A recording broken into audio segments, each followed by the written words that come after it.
தளபதி 70யோட update கேட்டு போலான்னு வந்தேன். ஏய் இல்லம்மா, அவர் இனிமே படம் நடிக்க மாட்டாரு, ஃபுல் டைம் பாலிடிக்ஸ் மட்டும்தான். அப்ப இந்த படம் ரிலீஸ் ஆகாதனால ஏற்பட்ட ஏமாற்றம், மன உளைச்சல், இதெல்லாம் யாரு காம்பன்சேட் பண்ண போறா?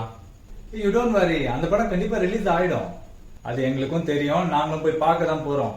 என்ன இருந்தாலும் அறிவிச்ச தேதியில படம் ரிலீஸ் ஆகலைன்னா அதுக்கான மவுஸ் குறைஞ்சிடும்.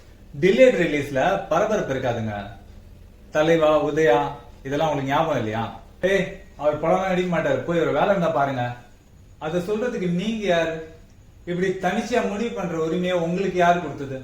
உங்களுக்கு மட்டும் இல்ல, அந்த உரிமை அவருக்கும் கிடையாது. எங்க கூட தான் இவ்வளவு காலமா இருந்தாரு, எங்களுக்காக தான் நடிச்சாரு, எங்களுக்கு ஆடினாரு, எங்களுக்காக பாடினாரு. இப்ப படம் நடிக்க மாட்டேன்ற அறிவிப்பு மட்டும் நீங்களா முடிவு எடுக்கிறீங்க, நீங்களா அறிவிக்கிறீங்க. அப்ப நாங்க என்ன? படம் நடிக்க மாட்டேன்னு முடிவு பண்ணப்போ ரசிகர்கள்கிட்ட கருத்து கேட்டீங்களா? ஒரு ஒப்பீனியன் சர்வே வச்சிருந்துருக்கலாமே. சரி பார்க்கலாம் போங்க. இல்லங்க, ஒரு முடிவு தெரியாம திரும்பி போற ஐடியாவே இல்லை. சரி, ஓகே, அண்டர்ஸ்டுட். நான் வாய்ப்பு கிடைச்சதுன்னா கண்டிப்பா பேசுறேன். I will push from my side. Okay, thank you. அப்படி பேசுங்க. ஒரு முடிவு எடுக்கும்போது எல்லாருக்கும் சுமூகமா இருக்க மாதிரி ஒரு முடிவு எடுக்கணும். புரியுதா?